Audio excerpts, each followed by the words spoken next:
waste of judicial time and should be thrown out. They're also challenging the competence of the petitions and have come up with their own counterclaim, suggesting that Mr. Obi was in fact not a genuine member of the Labour Party on the 24th of May 2022, when he was screened by the Labour Party but was still in the main opposition PDP at the time. It's all getting rather murky, isn't it, as the day of battle and the moment of truth draw near. Well, for more on this, I'm joined now in the studio by the lawyer and former Director of Legal Services and Voter Education at the Electoral Commission, INEC, Osaze Uzi Oluwole, who's had a very long day, by the way. So we're very pleased that you could join us this evening. Thank you for coming in. Pleasure. Thank you for having me. So you've now seen the lay of the land in the wake of the presidential election, ballot results, which, as you know, is being roundly disputed. It's now in the courts. The battle's preparing to begin there. How would you assess the landscape from the point of view of your privileged perch as the former Director of Legal Services at INEC?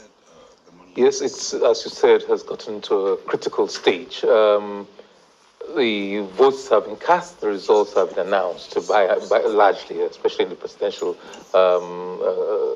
case. There's a dispute resolution mechanism outlined in both the Constitution and the Electoral Act, and it says that, look, if you are dissatisfied with the outcome of the elections and you don't think the person who has been declared a winner and returned as elected, you don't think he's qualified, or you think there's been substantial non-compliance with the Electoral Act, or there's a deviation from laid down rules and procedures outlined for the election, then you can challenge the outcome by way of an election petition in a court of law or competent tribunal. For the presidential election, of course, it's the Court of Appeal sitting in its original jurisdiction to hear the presidential election petition. That's how it is. It's been a hectic time for the lawyers in the commission. Prior to the election, It's also a lucrative time, isn't it? Well, within the commission, I don't know how lucrative it is. But I mean generally, outside the commission. Yes. I know that in one of the petitions, I think the lawyers involved are volunteers. They are volunteering their time, some of their volunteering resources. So not particularly lucrative, rewarding, but not necessarily in financial terms. Right. But the others, I think, will be rewarded handsomely, financially speaking.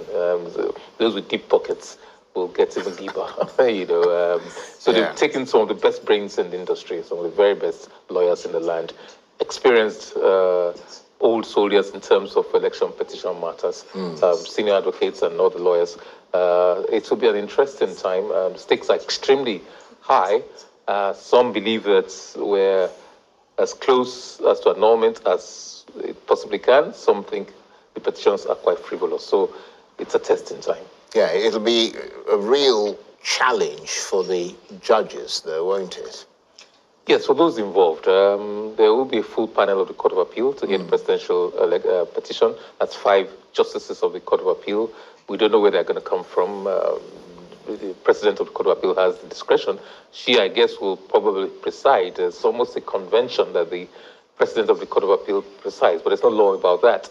I recall that in 1999, the president of the Court of Appeal, who considered the tribunals and considered the presidential tribunal, Court of Appeal to hear the presidential petition, sat the first day, but later on recused himself because his wife was a resident electoral commissioner in one of the disputed states. So he recused himself and replaced himself with somebody else. So 5 justices carried on with the matter. Yeah, very interesting indeed. And is it a problem that INEC is a defendant in these legal challenges? Does it complicate matters, as some lawyers have suggested? Because, I mean, INEC has no choice but to defend its conduct of the ballot, whereas if it was just a witness, it would be in a less uncomfortable position.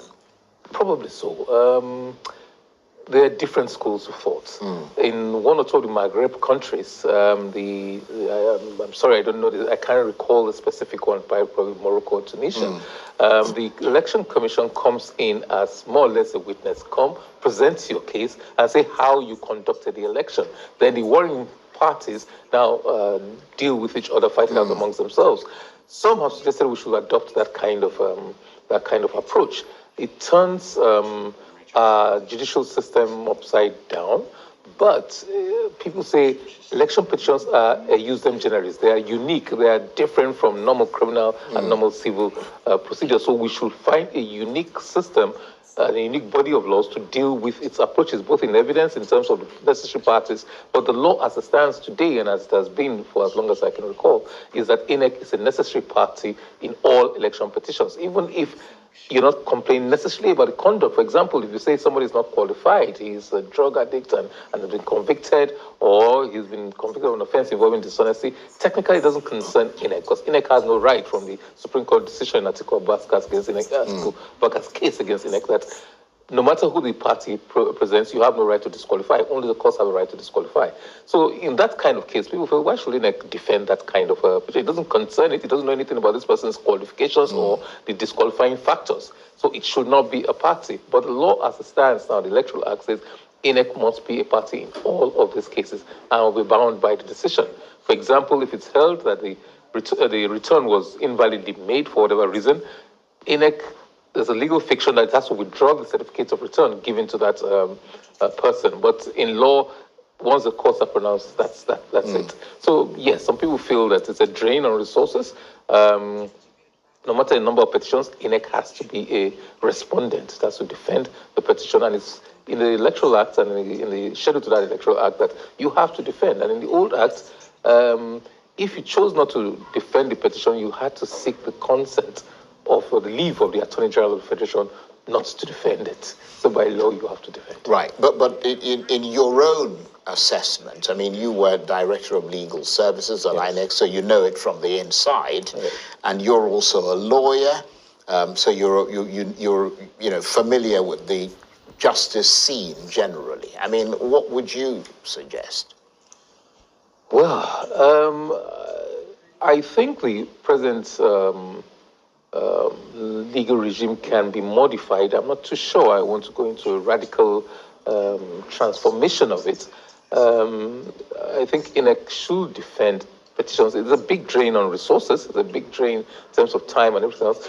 You are the custodian of all the documents. You are a custodian of the process. You are a custodian of all that transpired in the process. So you have a crucial role to play in determining the justice of what you did. Yeah, but at the same time, some would argue that because of that defense that INEC has to put up of its conduct, it finds itself aligned with one of the parties who are being challenged in the suit. For example, it goes, people would say, not perhaps in the same terms, but that it gets into bed with the APC, for example, and that would give the APC some kind of advantage, some would see it that way, over the people who are disputing the results of the election. You're quite right. And often, the last couple of days on social media, I have heard that expression. INEC is very much in bed with the APC. In the States, it might be Labour Party, it might be PDP, it might be whoever won the election.